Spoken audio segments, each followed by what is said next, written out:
नारा देश में लग चुका है, एमएसपी अभी नहीं तो एमएसपी कभी नहीं। इस नए नारे के साथ में 26 तारीख से इस आंदोलन की सेकेंड फेज आंदोलन की शुरुआत हुई है। हमने कहा कि एक साल तो हमारा ट्रेनिंग पीरियड था, हमने छोड़ दिया वो, उसमें तो हमने ट्रेनिंग ली। कहाँ भंडारा लगेगी, किस किस गुरुद्वारे का कहाँ भंडारा लगेगा, कौन से बाबा का क्या सहयोग रहेगा, गुरुद्वारा का बड़ा योगदान रहा। कहां से जत्थेबंदी कहां से आएगी, हमने तो एक साल की ट्रेनिंग ली है। यह आंदोलन तो ट्रेनिंग के बाद में ये पहला आंदोलन शुरू हुआ 26 तारीख से, 26 नवंबर 2021 से। ये तैयारी आपको करनी है, पूरे देश का किसान आपके साथ में है। पंजाब से बहुत से जत्थेबंदी, बहुत से ट्रैक्टर, बहुत से लोग वो आ रहे हैं। कभी किसी किसान ने नहीं कहा कि मैं वापसी जाऊंगा, लेकिन मीडिया में एक बहुत बड़ा प्रचार चला कि किसान घर वापसी जा रहा है। वो भी एक उनका एजेंडा था, वो एजेंडा उन्होंने अपना रखा। करीब 12 तरह के एजेंडे उन्होंने बदनाम करने की कोशिश की। ये भी एक उनका एजेंडा था, ये भी चल रहा है। लेकिन किसान घर वापसी नहीं कर रहा है। अभी हमारे मुकदमे हैं करीब 50,000 से ज्यादा मुकदमे हरियाणा के ऊपर है। उत्तर प्रदेश में भी 20,000 से ज्यादा केसेस हैं, उत्तराखंड में भी हैं। वो चाहे रेलवे के हो या बैरिकेडिंग तोड़ने के हो, या जो ट्रैक्टर जो लोग दिल्ली लेके गए ट्रैक्टर और गाड़ी उनके ऊपर पर्चे दर्ज हुए हो, उनको कोई वापसी लेकर नहीं आए। जो हमारे लोग शहीद हुए उनका कंपनसेशन का है। हवा में बात करते हैं कि हमने पंजाब के पैटर्न पर कर दिया, आप करो, लेकिन टेबल पर बैठ के तो करो। अजय टैनी का मामला है, वो भी बैठो, टेबल पर बैठो। तो ये बहुत से मामले अभी है। 150 से ज्यादा ट्रैक्टर हमारे दिल्ली के अंदर बंद है।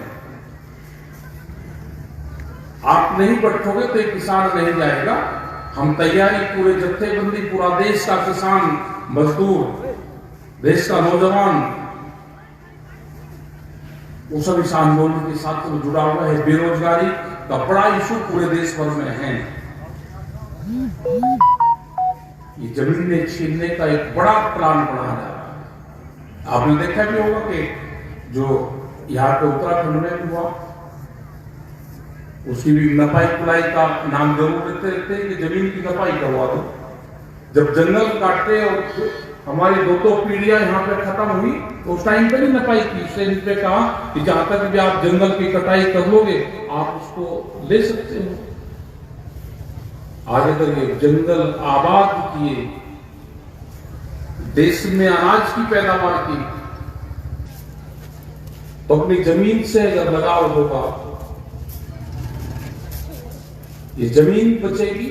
ये जब बचेगी जब इससे आपको लगाव होगा जमीन से, इसमें आप काम करोगे, इसकी मिट्टी को अपनी बॉडी से टच करोगे, अपने बच्चों को इसमें घुमाओगे, खिलाओगे उसको। जब खुली मिट्टी होती है तो नंगे पैर उसमें चलना चाहिए। उस मिट्टी का बॉडी कॉन्टेक्ट अपने शरीर से, अपने बच्चों के शरीर से आपको करवाना चाहिए। जब वो मिट्टी का कॉन्टेक्ट उसके शरीर से हो जाएगा तो उसके लगाव होगा, उसका अटैचमेंट होगा, उसको बेचेगा नहीं। ये अभियान भी आपको धीरे धीरे चलाना पड़ेगा। बहुत से सवाल है, आपका संघर्ष बहुत बहादुरी के साथ में देश का किसान चला रहा है।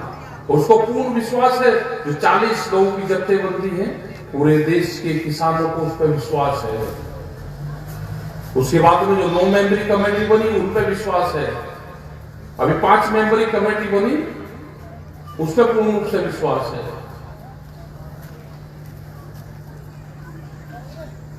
बहुत लोग ने टीवी ने कहा कि आपको नहीं रखा।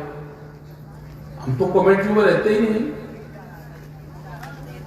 हमने नाम आया था, हमने मने करती थी कि हमको बाहर रहने दो, बाहर हम बाहर से देखेंगे, हमको जनता में हमको रहने दो, आप काम करो। पूर्ण रूप से विश्वास इस देश की किसान का आप पे है, आप जो भी फैसला करोगे उसका इस देश का किसान मान रहे हैं।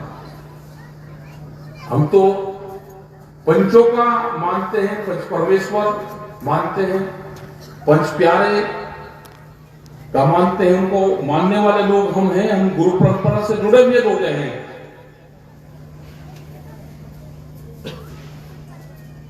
तो हमारा फिर आप सभी से ये है कि जो आपके आंदोलन है जो दिल्ली में चल रहे हैं, जैसे आप अपने खेत की रखवाल करते हो, ऐसे ही जो दिल्ली का आंदोलन है आप उसको भी निगाह रखो, उस पर रखवाल रखो, आते जाते हो, 4-5 दिन 8-8 दिन के लिए वहां पे गोल रहो। ये नहीं कि एक दिन आया रात को फिर वहां से फिर गाड़ियों के साथ में आप भाग दौड़ करो। अगर कोई आदमी जा रहा है तो कम से कम 4-5 दिन 8 दिन रुक के आओ वहां पे। और ये आज का प्रोग्राम किया जो बाबा प्रताप जी ने और जो अलग अलग जगह से यहाँ पे बाबे आए, उन सबका धन्यवाद है। और बहुत अच्छा प्रोग्राम ये समागम हुआ और पूर्ण रूप से ये खेती किसानी उन शहीद परिवारों को ये समर्पित है। तो इसी के साथ में आप सबका धन्यवाद। जय हिंद, जय भारत, वाहे गुरु जी का खालसा, वाहे गुरु जी की फतेह।